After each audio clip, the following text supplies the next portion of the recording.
La primera entrevista del día. Adelante. Además de la polémica sobre si el puente es sumergible o son los accesos, hay otra polémica sobre la mesa que refiere a la reforma previsional. El PIT-CNT va a juntar firmas para introducir en la Constitución 3 modificaciones respecto a la edad mínima de jubilar para fijarla en 60, también para equiparar las jubilaciones al salario mínimo y también para... la más polémica de todas, derogar las AFAPs. Para hablar de este tema recibimos al ministro de Trabajo y Seguridad Social, Pablo Mieres. Bienvenido. ¿Qué tal? Un gusto. Encantado Bienvenido. de estar con ustedes, un placer. Bueno, la verdad que yo todavía sigo sorprendido del contenido de esa iniciativa. Realmente es una cosa que llama la atención porque va en un sentido totalmente contrario a los problemas que tiene el sistema de seguridad social, es decir, acentúa la problemática del sistema de seguridad social si se aprobara una reforma constitucional como la que propone el PIT-CNT, porque lo que hace es enviar al colapso, mandar a una situación de colapso total del régimen previsional, poner en riesgo las jubilaciones futuras de las próximas generaciones, particularmente además incorporar la edad de retiro en la Constitución, dándole una fijeza insólita, que no existen antecedentes en tema que además la evolución demográfica indica que hay que estar analizándolo y evaluándolo, y ni hablar el otro componente que tiene que ver con confiscar, digamos, los ahorros de cientos de miles de ciudadanos, que son cuentas individuales y que quedarían incorporadas en un fideicomiso dentro del Banco de Previsión Social, con una afectación que además tira abajo algo que el Uruguay ha construido durante mucho tiempo, que es la certeza jurídica. Es decir, el Uruguay es un país diferente en la región, entre otras cosas, porque le da a todos los ciudadanos y también a los que vienen a invertir en el país un criterio de certeza jurídica que en América Latina no es frecuente. Por lo tanto, la verdad, no me esperaba un planteo de este tipo. Parece que el PIT-CNT realmente se embarca y pretende embarcar al conjunto de la oposición en un camino que lo único que va a hacerle es mucho daño a los uruguayos. Lo que se dice es, fijemos, se le achaca a la reforma que se hizo haber centrado la mirada en las jubilaciones y no en todo el sistema de seguridad social. Se dice, fijemos estos 3 puntos y luego tengamos la discusión que no hemos tenido sobre todo el sistema, ¿no? Bueno, esa es una... La verdad también me llama la atención ese cuestionamiento, porque siempre que se habló de reforma del sistema de seguridad social, reforma de la seguridad social, siempre se habló de jubilaciones y pensiones. Lo hablaba el gobierno anterior, cada vez que se habló de modificaciones a las jubilaciones y pensiones, genéricamente se habla de seguridad social. La seguridad social, como criterio más general, se modifica de manera permanente. En este periodo de gobierno nosotros modificamos parámetros de la seguridad social. Me estoy refiriendo, por ejemplo, a los seguros de paro. Cambiamos las reglas de juego de los seguros de paro para atender la pandemia. Esa es una norma propia de la seguridad social. Cambiamos también los criterios de lo que supone el subsidio por enfermedad para atender el tema de la cuarentena. Y hemos cambiado las reglas de juego para establecer las asignaciones familiares. Todo eso es seguridad social. Entonces, ¿de qué están hablando? O sea, acá hay un gran problema de fondo, que es que la oposición no tiene un proyecto alternativo, nunca lo tuvo, y la prueba del 9 es que el presidente del Frente Amplio le dice a los uruguayos, si ganamos, vamos a convocar un gran diálogo sobre la seguridad social. 2 años y medio hemos tenido un diálogo sobre la seguridad social, donde ellos estuvieron invitados a participar, a opinar, a aportar, nunca propusieron nada. Por eso cuando uno escuchaba en la publicidad, otra reforma es posible, yo siempre quedé pensando, ¿y cuál? ¿Cuál es? Que digan cuál. ¿Es esta? ¿Es la de poner en la Constitución 60 años y sacarle los ahorros individuales a las personas para meterlos en una bolsa que lo que va a aumentar es el déficit de la seguridad social. Cambió, que además cambió el foco, Mieres, ahí, ¿no? Porque estábamos hablando de la propuesta del PIT-CNT, ahora está hablando de la actitud del Frente Amplio, que no necesariamente va a apoyarlo el PIT-CNT. Bueno, el otro día estuvimos al ojalá. Gustavo Olmos, que estaba muy en contra y dio las críticas más lapidarias que he escuchado contra la propuesta del PIT-CNT, se las escuché a él. Y ojalá, por el bien del país, que el Frente Amplio no se involucre en un planteo de este tipo. De todas maneras, lo que sí sigue en pie es que el Frente Amplio ha cuestionado esta reforma sin decirle a los uruguayos algo que cualquier partido responsable que pretende gobernar debería decirles, que es lo que queremos, además de hacer un gran diálogo nacional, que, digo otra vez, fue hecho durante estos 2 años y medio, porque si hubo un momento, digamos, un periodo en el que hubo diálogo y discusión, la Comisión de Expertos recibió más de 80 delegaciones de todo tipo, de todo tamaño, de todo origen, para intercambiar, para recibir aportes, críticas, observaciones, etcétera. Y la propia Comisión de Expertos estaba integrada por representantes de todos los partidos, de los actores sociales. Hay que recordar al presidente de la República hace un año yendo a la sede del Frente Amplio a entregarle al presidente del Frente Amplio el anteproyecto de ley para que aportaran. 2 meses hubo para aportar.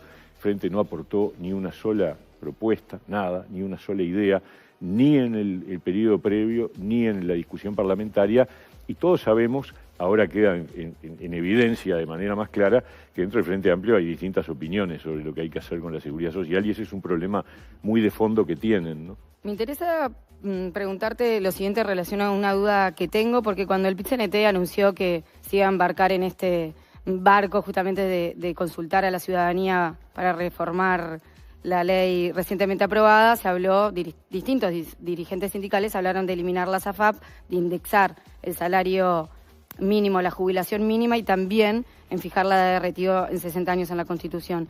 Pero cuando se conoce la papeleta no hablan de eliminar las AFAP, sino de que en el punto 2 de la papeleta queda bien explícito que dicen quedan prohibidos los sistemas de ahorro individual con destino jubilatorio. Yo te quiero preguntar a ti, Pablo, si puedes explicar la diferencia entre eliminar las AFAP y prohibir cualquier sistema de ahorro individual con destino jubilatorio. Bueno, ¿y qué consecuencias tiene esto de fijarlo en cada una de ellas en la Constitución? Es una manera de decir lo mismo, es decir, ¿cuál es el mecanismo que tenemos? Digamos, te diría, es más amplia la prohibición, más amplia que meramente eliminar las AFAPs, porque lo que prohíbe... Lo podría prohibir el BP, si lo hiciera el BP se claro, también. Prohíbe la posibilidad del ahorro individual, o sea, el segundo pilar, lo prohíbe radicalmente, más te diría, ya no esa modalidad específica que es la FAP, que es una modalidad que podría ser sustituida por otro mecanismo, no, acá el tema es que ellos lo que entienden, y este es un debate no con la reforma esta, con la reforma del 96, una reforma que en su momento, además lo curioso es que esa reivindicación de eliminar las AFAPs, que se crearon en el 96 y que ya tienen por lo tanto prácticamente 30 años de existencia, luego vinieron 3 gobiernos del Frente Amplio que cuestionaba el régimen mixto y a ninguno se le ocurrió, teniendo mayoría absoluta, a ninguno se le ocurrió dejar de lado ese sistema, el sistema mixto, porque saben que no hay otra alternativa, porque saben que el sistema de reparto, con un país como el que tenemos nosotros, con la demografía que tiene el Uruguay, es llevar el sistema a la crisis, al colapso y a empezar a pagar cada vez jubilaciones más bajas. Y que el mecanismo del régimen mixto era un camino que además el Uruguay lo adoptó de una manera muy cuidadosa, inteligente, porque no fue una privatización a rajatabla, hubo un mecanismo de generación de varios actores que permitían que además en el mercado hubiera de alguna manera una sana competencia y que además permite de esa manera asegurarnos un piso de solidaridad y luego un mecanismo de ahorro individual. Pero a esto, o sea, digamos, el problema es que este plebiscito se mete con una reforma de hace 30 años, en realidad lo que toca de la reforma actual es poner en la Constitución los 60 años, que es una barbaridad desde el punto de vista jurídico. Pero lo otro que toca es una cosa que en realidad está cuestionando un cambio de hace 30 años en el Uruguay. Y el último punto, que es subir las jubilaciones mínimas, bueno, la reforma esta, la que se votó en el Parlamento, va a levantar las jubilaciones mínimas. Va a levantarlo porque se crea el complemento solidario y eso va a generar, esto lo ha reconocido incluso la gente que no está de acuerdo con la ley, que el complemento solidario permite dentro de unos años, cuando madure el sistema, levantar el piso de las jubilaciones mínimas.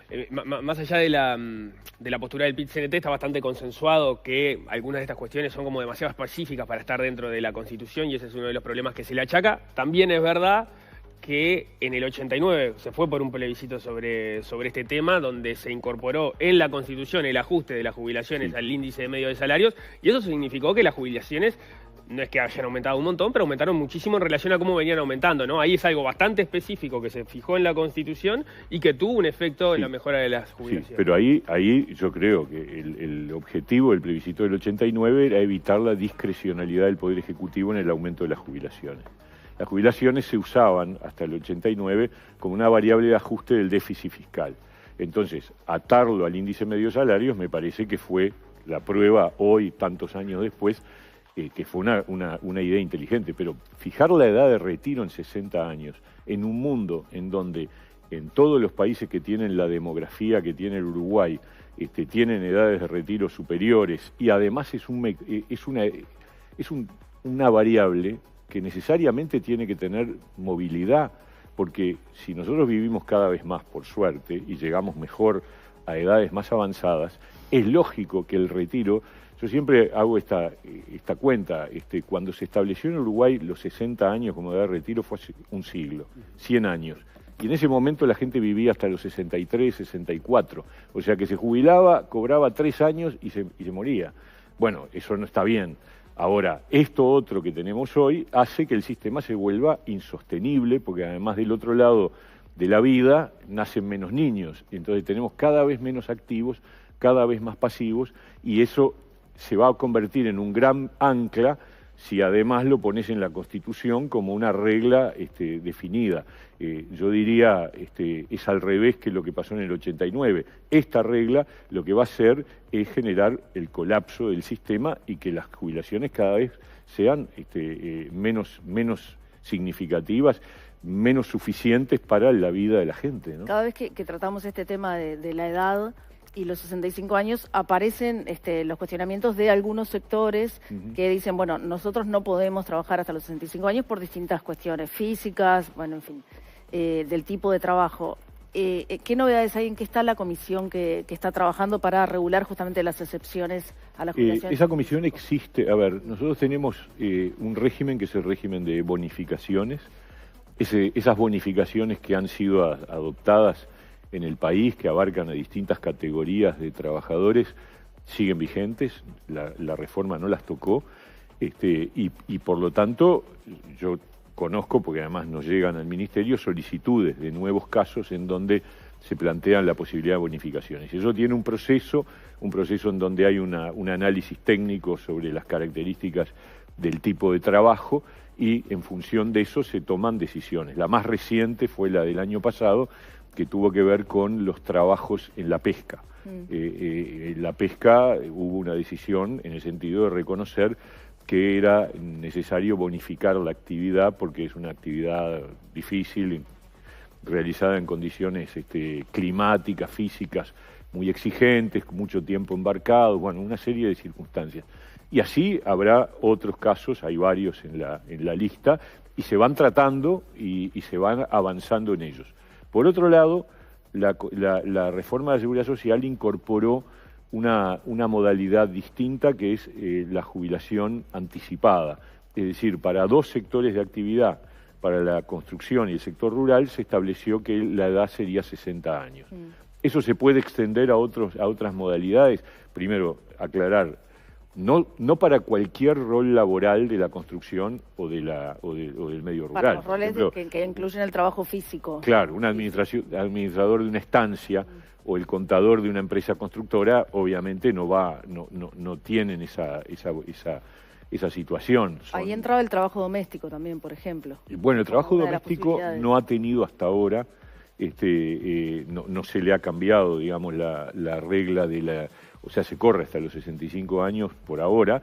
Hay planteos, yo sé que, por ejemplo, los choferes de transporte, de carga, están planteando que ir a 65 años puede ser demasiado exigente. Es un tema que hay que analizar, obviamente, pero la puerta, los caminos están abiertos como estuvieron antes y ahora incluso se agrega esta otra modalidad, ¿no? Eso es uno de los puntos que ha reclamado el Frente Amplio o algunos sectores del Frente Amplio, el afinar estas excepciones. Me pregunto si eso, porque los argumentos que recién dio en contra de la papeleta del PIT son prácticamente calcados lo que dio el diputado Olmos, son los mismos.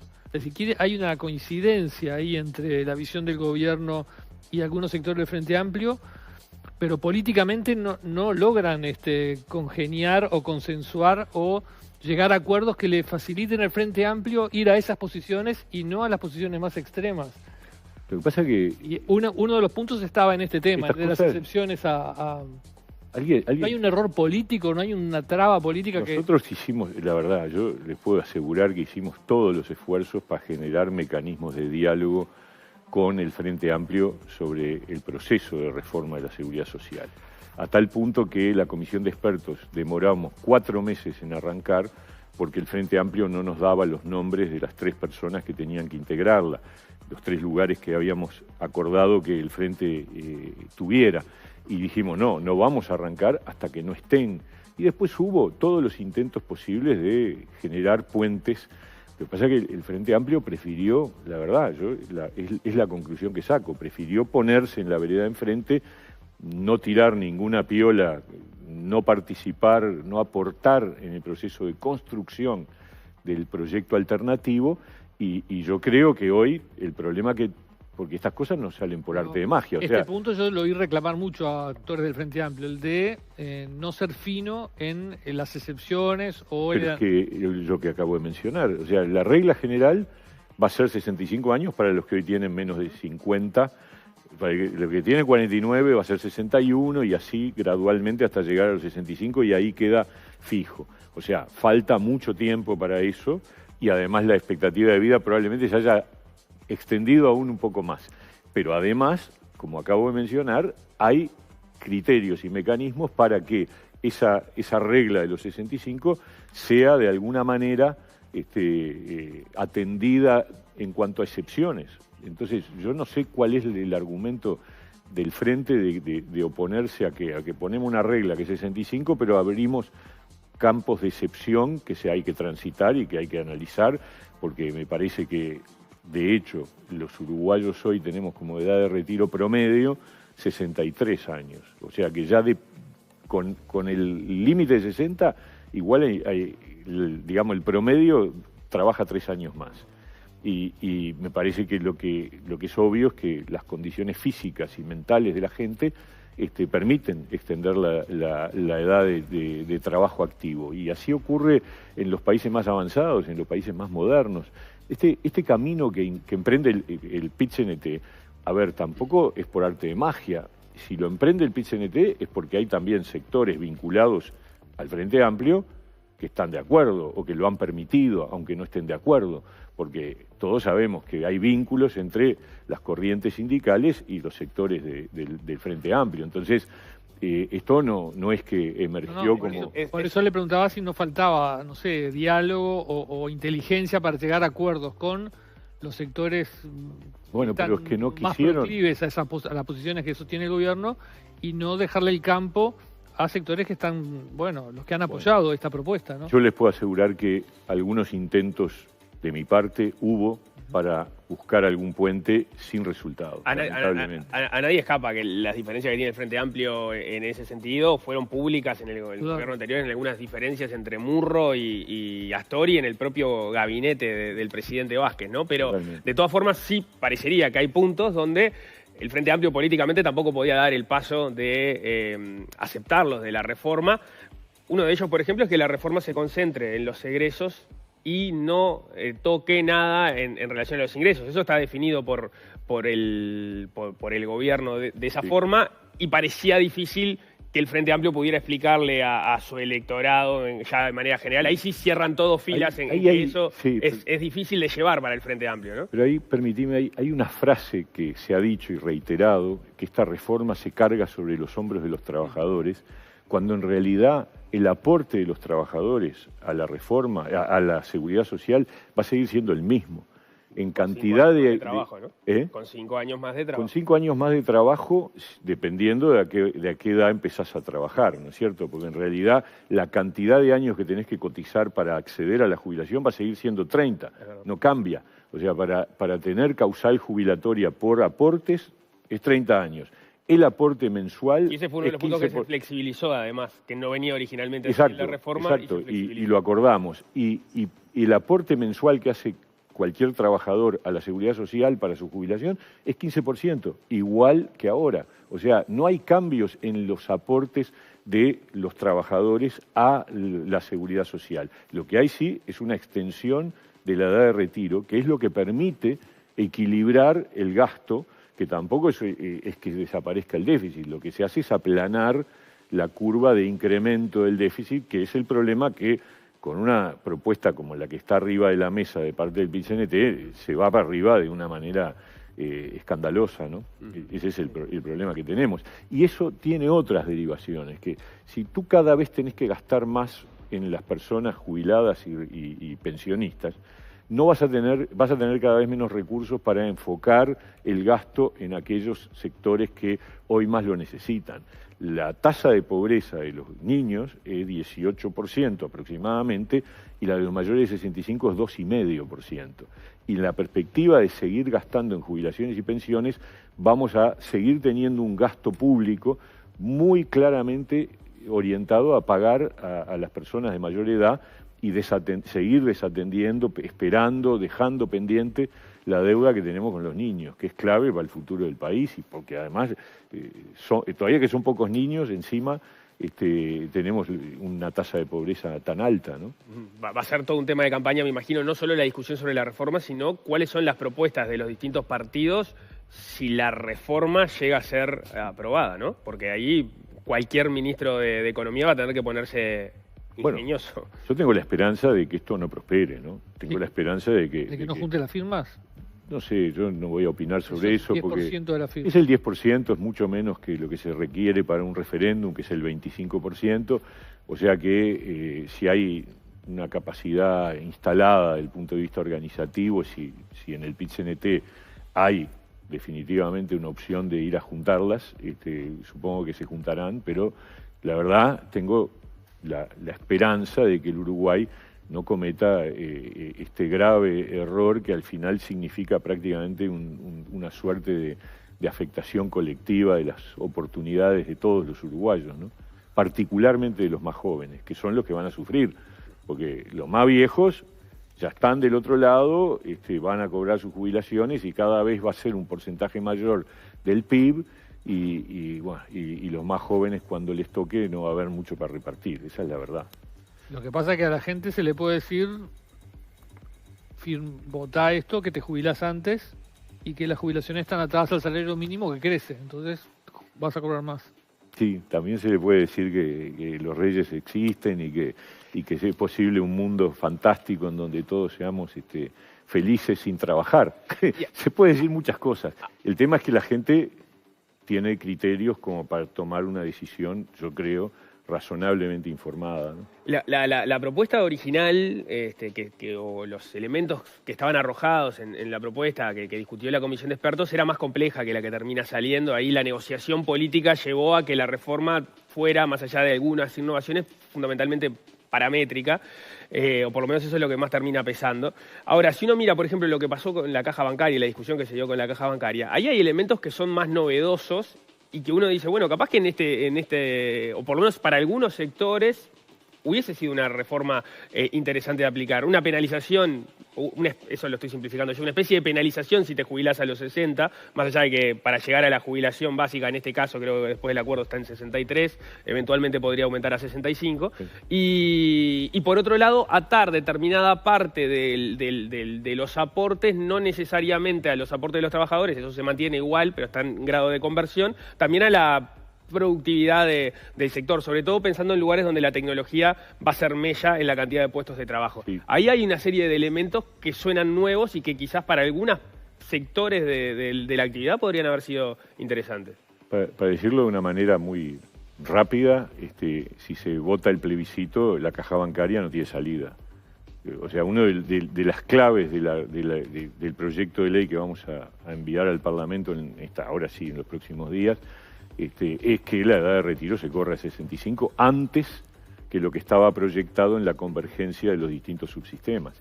Y eso es una de las claves para darle otra vez viabilidad a una caja que la verdad que nosotros recibimos en situación in extremis. Es decir, lamentablemente nosotros heredamos con la caja bancaria, también con la caja de profesionales del gobierno anterior, una situación que iban en caída libre en cuanto a su viabilidad y bueno, y estamos poniéndole el pecho a las balas también en estos temas para darle viabilidad a esos dos instrumentos.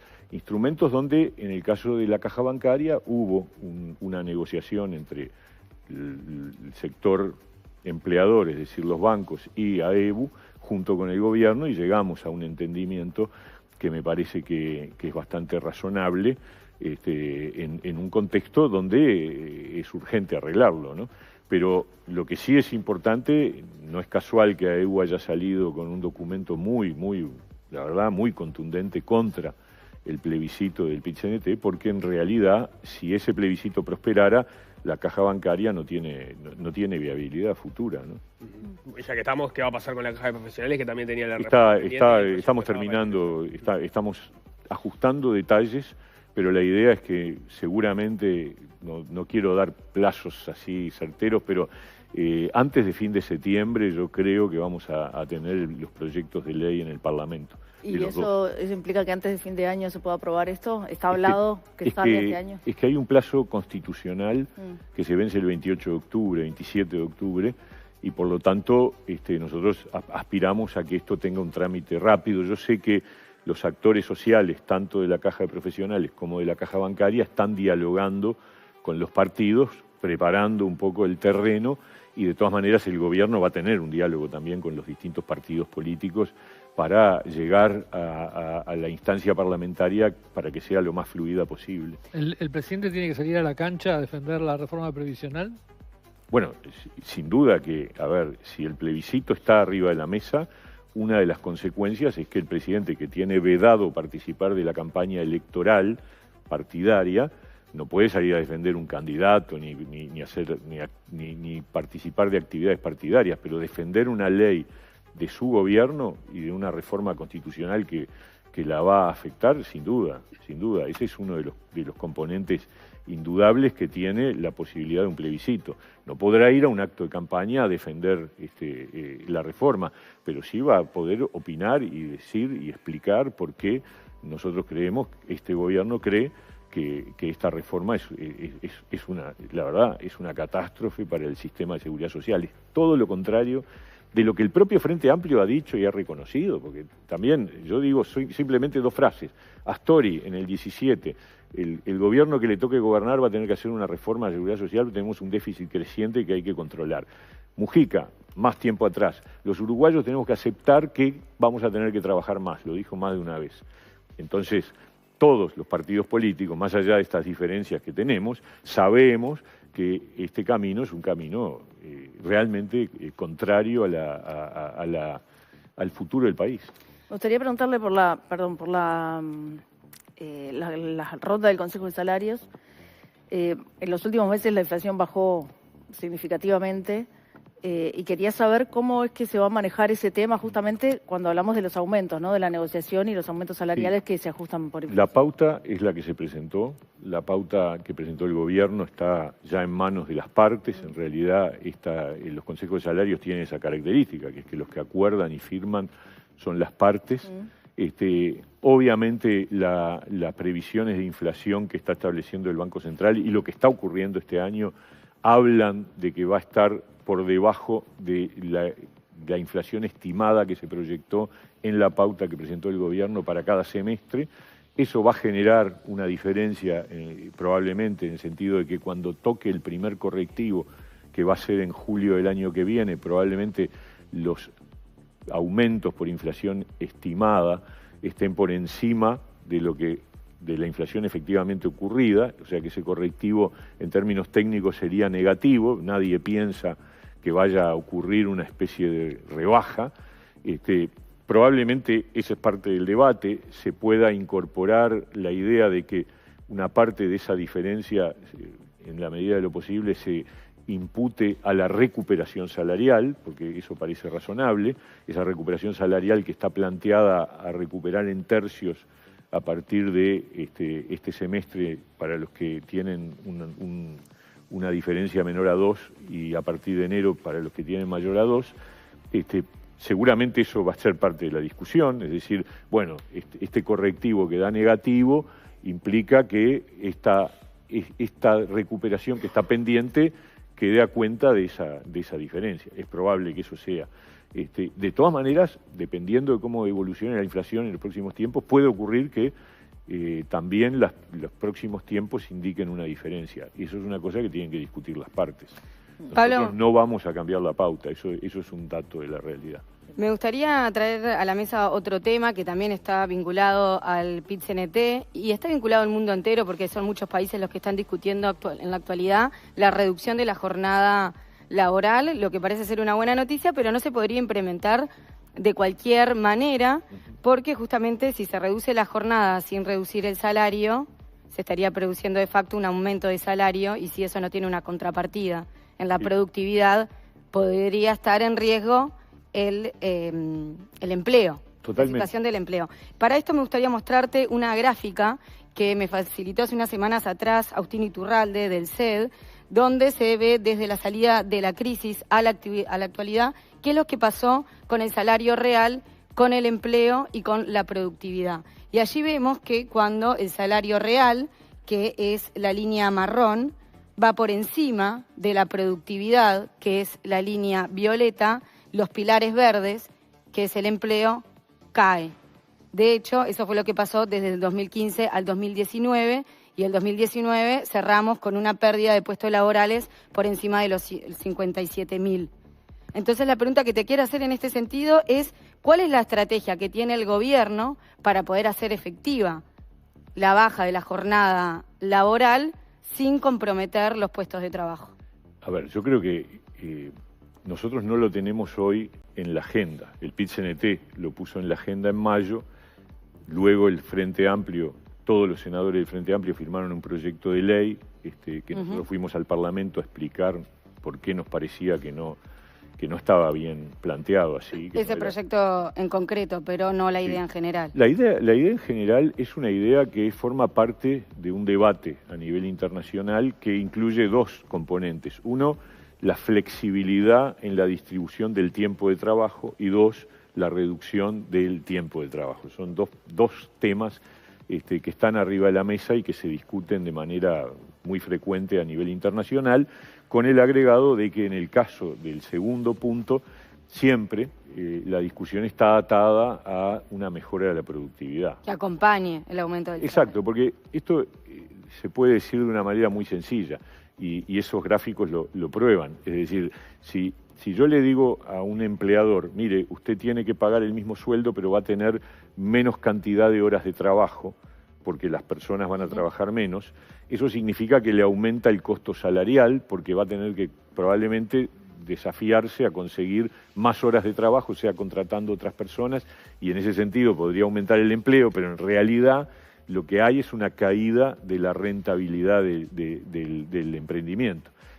Se aumenta el costo salarial, el margen se achica, y por lo tanto al final el fenómeno es perverso porque tiende a que las empresas ajusten a la baja, es decir, reduzcan su actividad y en todo caso afecten el crecimiento de la economía. Ahora, si esa discusión se da en el marco de un debate en profundidad sobre la productividad del trabajo, que no es fácil, es un tema que nosotros estamos pensando en encararlo a nivel del Ministerio de Trabajo con los actores sociales y con los expertos en el tema, y es bien complejo porque la productividad es un concepto que varía mucho, que no se puede, que era uno de los problemas del proyecto del Frente Amplio. Era más universal. Era, bajamos la jornada de trabajo 2 horas el primer año, 2 horas el segundo, 2 horas, y así hasta llegar a 40 horas.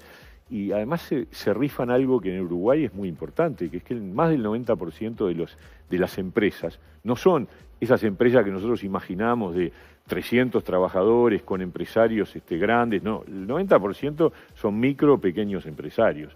O sea, son gente que incluso ellos mismos utilizan su fuerza de trabajo en el emprendimiento, pero que además el peso salarial es muy importante y por lo tanto, si yo les cambio la ecuación, lo saco del mercado. Es decir, un microempresario con menos de 5 trabajadores, que vos le decís, usted tiene que pagarle lo mismo a sus empleados, pero van a trabajar una cuarta parte menos, contrato o una dos menos quinta parte menos, no, cierra. Es decir, o echa a todos y se pone a trabajar él para mantener su sustento. No sé si me explico, estoy hablando de los micro, pero eso pasa también con los pequeños empresarios. Entre micro y pequeños empresarios tenemos la gran mayoría de las empresas del país. Entonces, estas cosas hay que tenerlas en consideración cuando uno discute estos temas. Ahora, que haya espacios, hay. De hecho, la bebida tuvo un acuerdo por productividad y reducción de horas desde hace ya unos cuantos años. En la construcción ha habido justamente un acuerdo para eliminar el trabajo de los sábados, agregando 1 hora en los días de entre semana, y ha habido algunos otros casos en la salud, etcétera. Pero eso prueba que estas medidas no se pueden hacer genéricas a rajatabla, sí hay que generar espacios, y hay lugares en donde se podrá, lugares en donde no se podrá, y donde el tamaño de las empresas también es un componente relevante, ¿no? También hay un tema de objetivos, ¿no? Uruguay tiene que mejorar su productividad para ser un país que sea mejor, que dé mejores servicios, mejor educación, mejor salud. Lo he escuchado muchas veces a economistas, por ejemplo a Odón, en fin, decir, bueno, acá tiene que haber un shock de aumento de productividad para si no vamos a seguir, bueno, en este permanente tire y afloje de rendiciones de cuentas que no alcanza el dinero para lo básico. La frazada corta. La frazada corta. Sí. Entonces, el PIT-CNT pone el aumento de productividad para reducir la jornada laboral. Bueno, me parece bien, pero necesitamos aumentar la productividad para muchas otras cosas también, quizás antes. Sí, absolutamente. No habla Yo creo que necesariamente el PIT-CNT de aumentar la productividad para reducir. Bueno, no, pero el queda PIT-CNT asociado aumentar la productividad a un único objetivo, que es reducir la jornada laboral. Hay muchos otros objetivos por los cuales necesitamos. De todas maneras, es verdad que el PIT-CNT no ha puesto arriba de la mesa el tema de la productividad. que la productividad es una condición para lograr la baja de la jornada laboral, y eso me parece que es parte de una ausencia importante en el discurso, sin duda. Cambio de tema un minuto porque vamos a estar recibiendo a representantes de la FOICA, la Federación de Obreros de la Industria Frigorífica, y bueno, uno de los temas que está en discusión estos días es la adquisición de 3 frigoríficos por parte de Minerva. Es un tema que ha estado más discutido desde el lado, digamos, de la producción y la relación de quienes venden el ganado con los frigoríficos. Hay un capítulo que también tiene que ver con los trabajadores. ¿Cómo lo miran eso desde el Ministerio de Trabajo? A ver, el Ministerio de Trabajo por ahora no ha tenido competencia en este tema, porque en definitiva no hay una afectación de los puestos de trabajo cuando hubo la decisión de la adquisición de BPU en Durazno por parte del Grupo Minerva.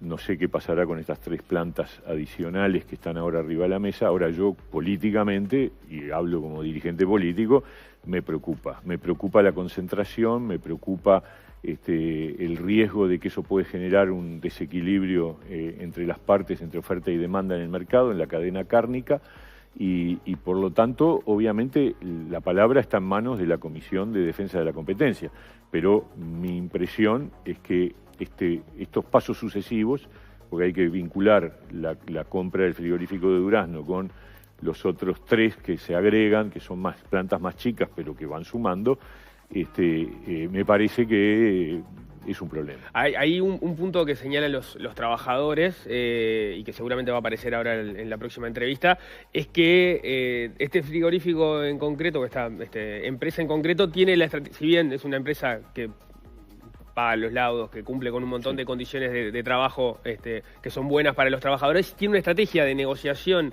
laboral que es que en determinados momentos cierra determinados frigoríficos, envía a los trabajadores al seguro de paro, los trabajadores no van a moverse del lugar donde están asentados y con eso genera presión en la negociación salarial, lo cual obviamente es visto con preocupación por parte de los trabajadores. ¿Desde el Ministerio tienen esa visión? Bueno, nosotros no tenemos, digamos, una opinión sobre el tema. Sí ocurre que hay un derecho al uso del seguro de paro que se hace siempre dentro de la norma vigente, que permite que una empresa pueda enviar a seguro de paro por suspensión por 4 meses, hasta 4 meses a los trabajadores de una determinada empresa.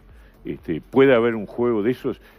Bueno, digamos, uno espera que no. La idea de ese mecanismo de salvaguarda es un sustento para una situación de excepcionalidad, no como una estrategia en la unidad de negocio, ¿no? No, claro, ese es el punto. Y yo creo que ahí hay que atender cuidadosamente cuando viene una solicitud, pero yo también quiero decirles, porque esto, en todo caso, pregúntenle a la FOICA, pero nosotros acabamos de otorgar una prórroga el seguro de paro especial que tiene la industria frigorífica hasta fin de año, cosa que los productores rurales no les gustó, pero ¿por qué? Y porque nos lo pidieron las 2 cámaras frigoríficas y las 2 organizaciones sindicales, los 4, todas las partes, es decir, todos los empleadores y todos los trabajadores, con un argumento que es real, que es que este año la faena estuvo marcada por el problema de la sequía y por lo tanto hubo una caída de la actividad. Además de casos específicos como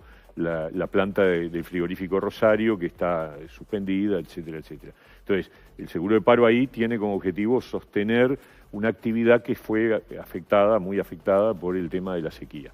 Pero fue pedido por todos, por las 2 FOICAS, para la jerga son los 2 sindicatos de la industria frigorífica y las 2 cámaras empresariales. Pero puede haber una advertencia por parte del Ministerio de Trabajo para que si esta empresa planifica o pretende utilizarlo de la manera que no está establecido en Uruguay, se lo pueda trancar. Claro, nosotros tenemos que estudiar los casos de solicitud de seguro de paro cuando se salen de la regla básica, que hay que explicar porque las empresas cuando mandan a seguro de paro porque tienen un problema. Y claro, la argumentación uno puede estudiarla más, digamos, existen posibilidades diversas de análisis de la situación. Pero efectivamente me parece que ese es un punto que tú planteas que corresponde en el análisis. La última antes de cerrar, ¿cuál es el impacto electoral? Perdóname, el riesgo de jugar a la mosqueta cuando vos tenés varias plantas, y claro, eso no está bien. ¿Ha pasado? Yo no, la verdad no tengo elementos para decirlo, no hemos tenido quejas particulares al respecto, aunque tuvimos un caso. Cuando llegamos nosotros al gobierno teníamos al frigorífico Canelones cerrado hacía mucho tiempo, hicimos todo un trabajo para reactivarlo, hubo un cambio en las condiciones laborales, etcétera, pero ahí había otro problema que estaba relacionado con una baja de actividad en ese frigorífico que nosotros heredamos y después lo logramos reactivar casi un año después. Sí. Ya para cerrar, ¿cuál es el impacto electoral de incorporar a Juan Pedro Mir, ex Frente Amplio, a las filas del Partido Independiente y por ende a la coalición oficialista? Bueno, el proceso con Juan Pedro está muy encaminado, pero no está completo todavía, por lo tanto no puedo todavía asegurar que eso va a ocurrir, pero la verdad que hay muy buen diálogo. Yo creo que es una figura muy importante del pensamiento de la educación, que es un tema central para el Uruguay, porque más allá de que en este periodo arrancó la transformación educativa, quedan muchas cosas por hacer. Está claro que el proceso de transformación educativa está en su fase inicial y yo creo que es una de las grandes razones para apostar a una continuidad y evitar que en el futuro haya un freno o un retroceso en esta materia. Y Mir es una persona particularmente capacitada. Fue un referente de EDUI 21, fue director de educación, tiene un pensamiento muy claro y muy serio sobre esta materia, es uno de los especialistas conocidos y para nosotros sería una gran cosa que esto se confirmara definitivamente. Y bueno, si eso tiene impacto electoral o no, eso el tiempo dirá. Lo que sí es un aporte que nosotros nos gustaría, como partido independiente, nos gustaría contar con él. Pero va a ser una de las figuras clave con las que el Partido Independiente pueda negociar con el resto de la coalición para, por ejemplo, integrar el gabinete en caso de ganar. No hay que adelantarse, estamos todavía en la etapa de que no sabemos si se completa el proceso, que espero que sí, menos vamos a estar hablando de lo que va a pasar en el futuro, ¿no? Ministro Pablo Mieres, muchas gracias por... Gracias. Muy amable, Un gusto. gracias. Muy bien, ahora cuando son las 9.